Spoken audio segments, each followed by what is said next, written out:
Hey, lineman people, welcome back to another episode of LineMentality, the show where we talk to lineman people about lineman things. I'm Coach Linny with Line Pro, and today we have a very special guest. This is Coach Pene from PTP Sports down in California, a longtime football player, longtime coach. He's worked with hundreds, probably thousands of guys and helped them along their way with recruiting and lots of football success. And very happy to have you on the show today, Coach. Thank you for having me, man. Appreciate it. Absolutely. So tell us about your playing career. You played a long time. Was it 9 years in the pros across many different leagues? I played at Utah for 4 years. Then I played professionally in the NFL for 2. And then I sustained a career-ending injury. Then I ended up in NFL Europe trying to make a comeback. That didn't work out because the injury was pretty bad. After that, went to the CFL, XFL, Arena Football League, total of 9 years total. Put in some time. So It was good, man. That's quite an experience. What was it like playing in Europe? You know, a lot of guys, they don't have that NFL Europe anymore. No, it was a good league. I mean, a lot of players came back out of there and eventually made it on the squads. I was allocated there by San Diego Chargers. So that didn't materialize because I sustained the injury again. So I got the injury like Scottie Pippen's injury in the inner, the inner right ankle. So I tore some ligaments. I was never able to sustain again. So that's the thing about football. It only lasts. It has a short window. After that, you got to fall back on your education, what your plans. You got to have a long-term. Football should be a short-term plan. But you got to have something in the back that's ready to take you on. So that's great advice. And that brings us to now. You're coaching. You got PTP Sports, Prime Time Polynesian. Tell us a little bit about that. PTP Sports has been around for 8 years. We started off as linemen first, but now we do all positions. When I came out here in Southern California, a lot of people were doing 7-on-7, nothing for the linemen. I think people didn't know how to go about attacking or engaging linemen. So I started a lineman camp, and now it's pretty much copied everywhere you go. Everybody copies our sequence, copy the way we do things.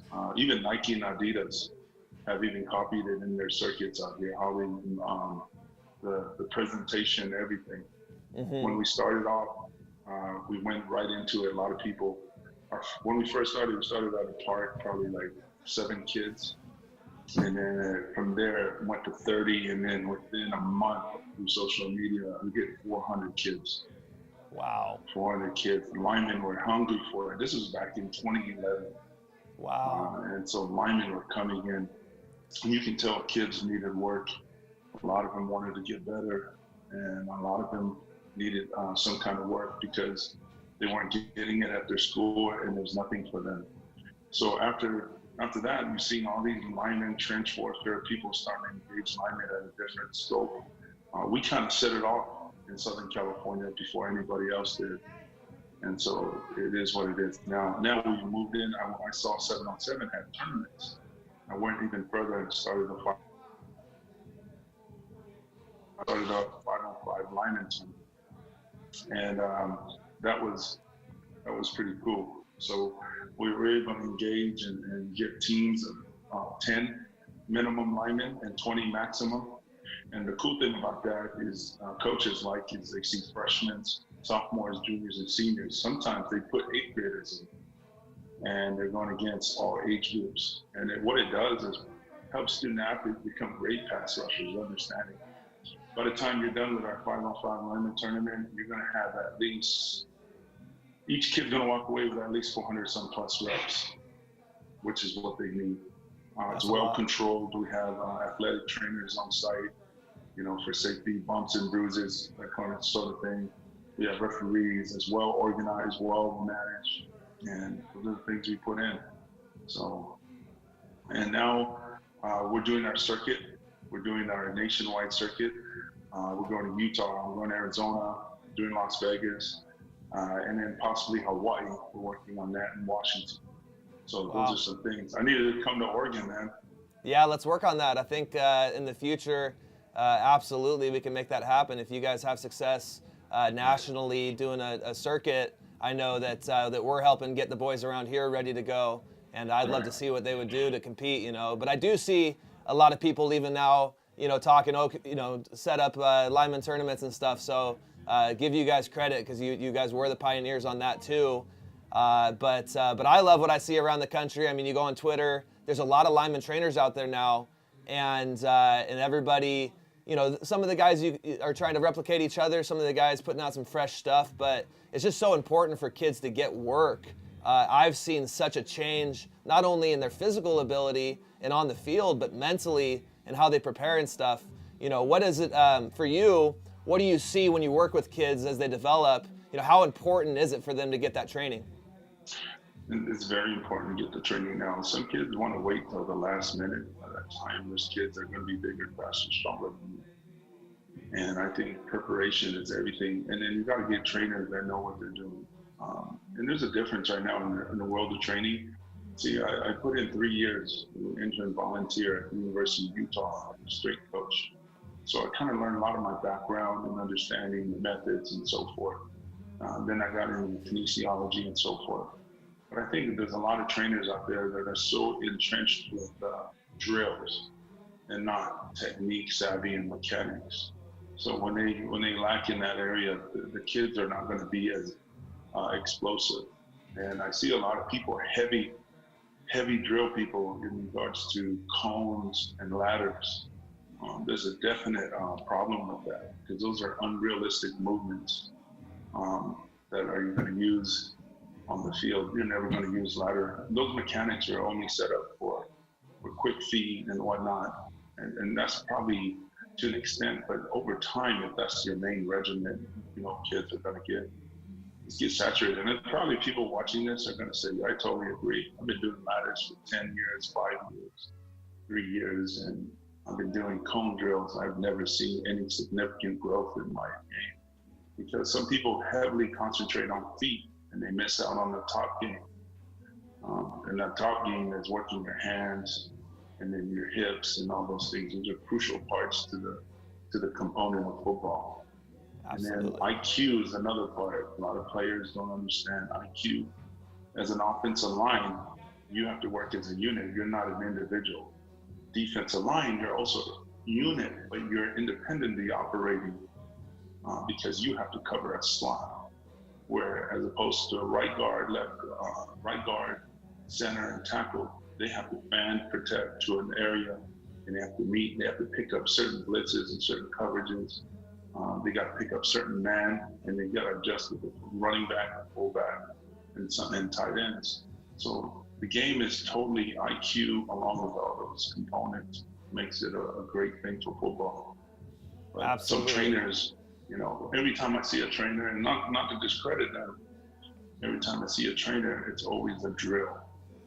And there's no real teaching going on, no real dialogue or conversation. If this happens, this is going to happen. If this is going to come about, this is going to change. If they come in a 40, 30, or 20 front for offense, 30 front, 40 front, or 50 front as an offensive lineman, then how are you going to protect that? Who's going to work with that guy? How are we scheming that? And then what type of techniques we have to do. And then as a tackle, offensive tackle, you got to know where a 9, a 7, a 5, a 4 eye, and how they're going to attack you as a tackle. Just like we're saying as an offensive guard, you got to know where a 1, a 2 eye, a 2, and a 3 technique, where they're going to attack you. Because schematically, defensive coordinators have different ways of attacking fronts. And so you have to have that knowledge to understand that. So as a defensive lineman, it's about how that gap moves. That gap is not going to stand still. That gap's going to move from the A gap and it's going to end up in the D gap because the line work in unison. And they're going to drive down that line. So people need to understand that your regiment has to have IQ installed into it. Or else you're just creating robotic movements that has no bearing or transfer to the field of football, period. And with the 8 years that we've been around, 8 to 9 years, we have over 100 plus D1 players, and we have them all categorized. We have them all, we got them all in our database and everything, because it takes know-how and it takes accountability and responsibility to perfect these kids. can't just take their money. You can't just throw them in regiments and progressions and then expect them to learn on the field. Because the way we train, we try to take everything we do on the field and put it into the training. It has to be transferable, or else it doesn't make sense. Absolutely.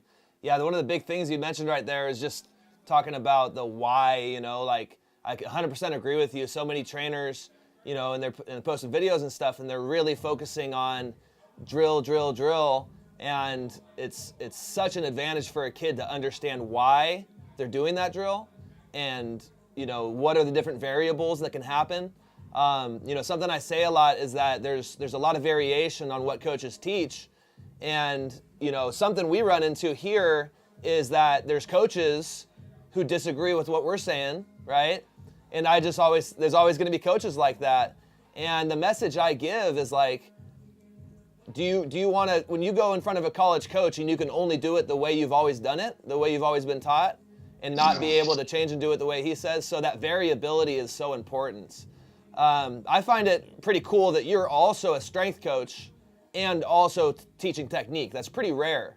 There's not a lot of guys doing this who are qualified, certified to do both.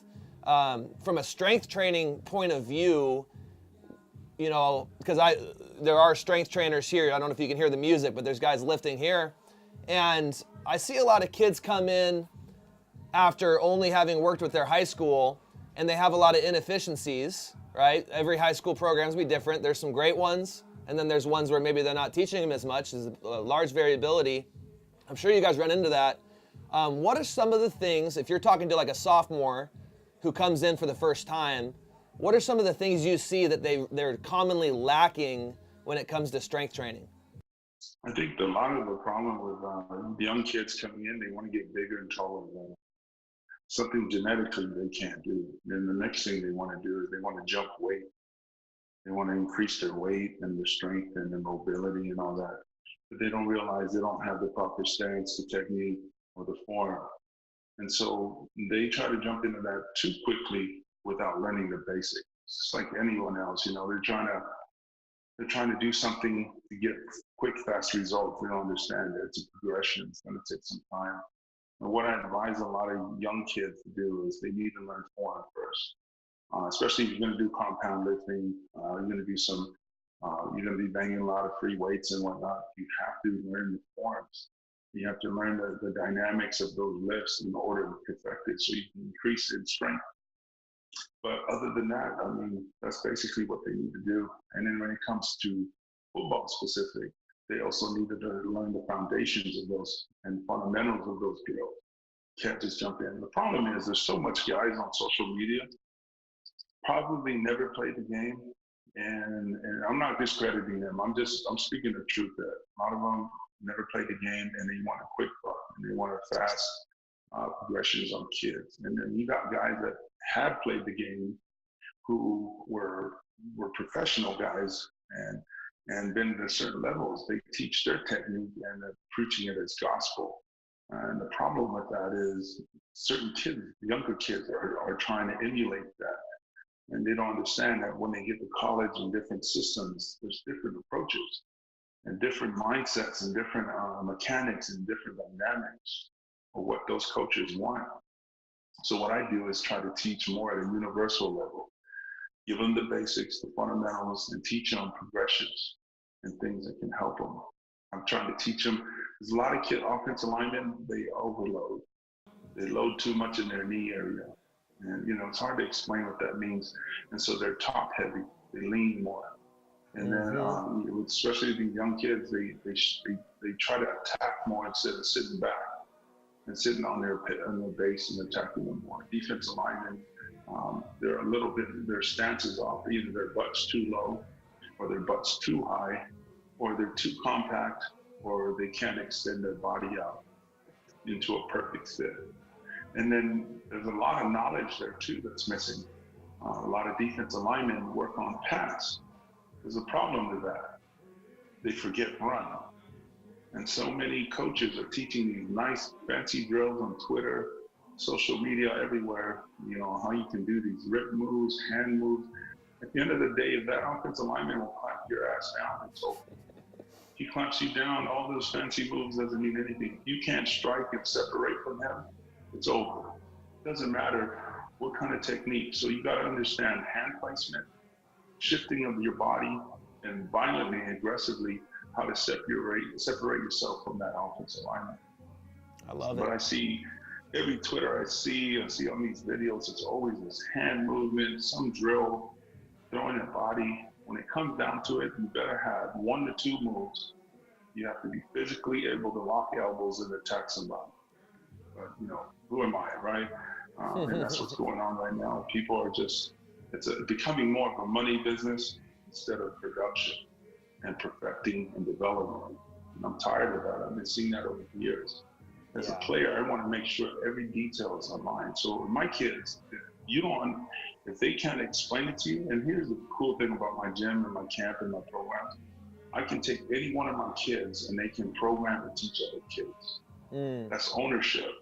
Because to me now, they can take over and teach. That means they understand. Now, when they get in the field play, they understand how to work. They know how to move. They know exactly when this happens, I got to do this. You know, because football is schematics. You got schematics in there. You got all this other stuff working out. So it's totally different. Yeah. And you've been through this as a parent, you know, and a coach, and as a player and a kid. And one of the things that struck me, you know, when I was watching your guys' video on your website, which we can link in the show notes, you know, you talked a lot about why you got started, and, you know, you just mentioned it now, but you were noticing that kind of theme, that it seemed like a lot of these things are popping up and focusing too much about the money, you know, t-shirt camps, I think you called them, which I agree with. So if a parent is listening and kids, what could they look for to try to make sure they're getting the right value when they're picking camps to go to? Sorry about that. I got Arizona blowing me up because we have a 5-on-5 and exposure camp up there. Okay. So the phones keep ringing. Real quickly, what to look for. If the camp is slow and they're talking too much, in my opinion, that's a worthless camp. Here's why. First of all, they're there for 2 to 3 hours. They're trying to teach so much stuff, right? They're trying to teach all this stuff. The problem is the retention. You know, the retention of that child is not going to hold. I've been a special education teacher for years before I make the jump into this. So I've been a teacher before I became, you know, got into the business entrepreneurship stuff. Anytime as a teacher, I see that you're just trying to teach too much, and you already know that the retention rate is not going to sustain. And the problem with those camps is it's great, they're teaching these things, but it's repetitive. Repetition is the mother of all, you know, that's, to me, repetition creates great players. And it has to be a teaching repetition mode. But the problem with these camps, they talk a lot, and then the drill and the manufacturing of trying to build development and all that, it's just lackadaisical. And then they got probably 400 kids, 300 kids, and then they're not teaching and correcting as they're going. So our camps are every weekend.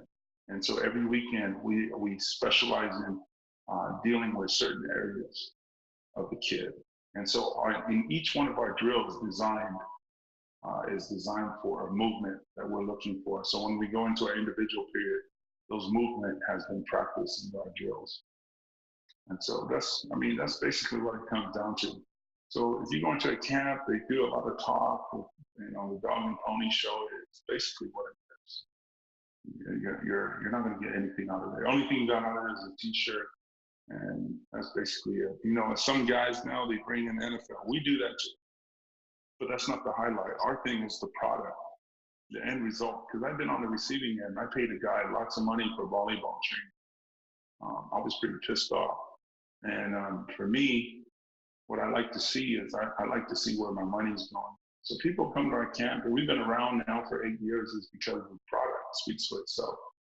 The turnover, the number of kids getting better is higher than, and people love it. And you know, the thing is now, a lot of kids are scared to come to our camp. Top players, 4-star, some of them do come, but they want to come towards the tail end, like the last 2 months maybe. And it's because it's too hard.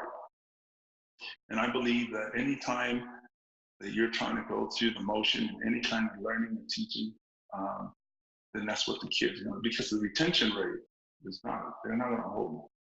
And you already know, and even in practice and football games, kids, they program themselves to be on autopilot. They're only taking what they want. They want to get to exactly to the fun part, and they don't care about the technical part.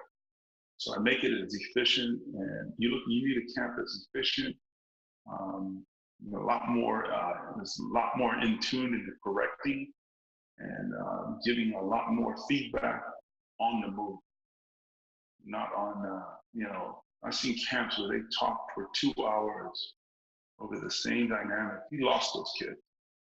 And in the teaching world, as an educator myself, once you do that, those kids are done. They tuned you out. They'd rather get on their phones under the desk and look up a video game or an app, talk to friends and text, than to listen to you. And that's the problem. You need to go to effective, efficient camps. That is going to get you right. Absolutely. And last thing, Coach, we're running short on time here, but just spend 2 minutes on this. Doing the research on you guys and following you guys over the years. One thing stuck out is this concept of, I hope I'm saying it right, but alofa. And could you kind of pontificate on that a little bit and what that means to you? So this is huge. Every time in my camps, regardless of who they are, we want to make them feel comfortable. We want kids to work. We don't care what high school they come from. We have rivals kids that are great friends to this day. Alofa embodies the spirit of love.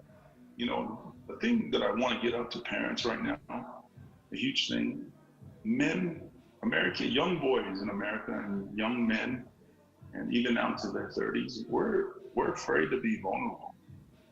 We're afraid to speak the truth and to let out real emotions, because we put up a facade that we want to be liked by certain peoples and individuals. So we kind of live this sort of a fake life that we kind of perceive ourselves to be. And I like to create an environment where kids can make mistakes, be themselves. You can be dorky, you can be nerdy, and I embrace all those things. To me, that's who you are. That embodies a kid. But the problem is we have this social status in this country that you have to be a certain way and a certain man. And that's programmed by the status quo, and I don't believe in that. I think we should have the balls to be Americans and really speak on things that matter. And that you're seeing it now, more and more young boys and men are more introverts. They don't talk about their feelings. This is not a touchy-feely thing, but it's an emotional thing where they can let things out and know there's no repercussions.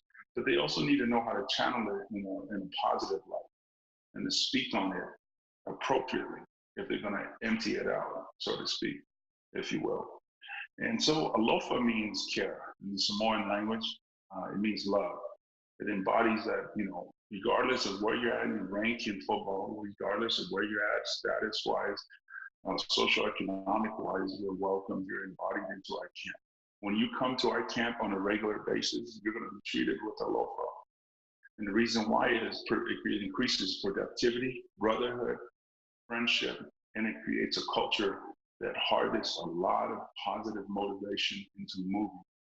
My camps right now, each unit, regardless of what position, I have kids that lead the groups naturally because of the alofa culture and mindset. When you instill that in young men and young adults, you get a very polished product of well-organized men who are willing to talk about their emotions. They're willing to talk about it. You look now in this country, the suicide rate is ridiculous. It's something, you got quarterbacks, you got kids out there that are getting suicide at an alarming rate because they can't talk about it, because the status quo of this country and how to be a man is, I think, is dysfunctional. And I can openly and speak openly about that. What we need to do is to be real with our thoughts and our feelings, but also communicate that in a very professional, in the right way, let it out.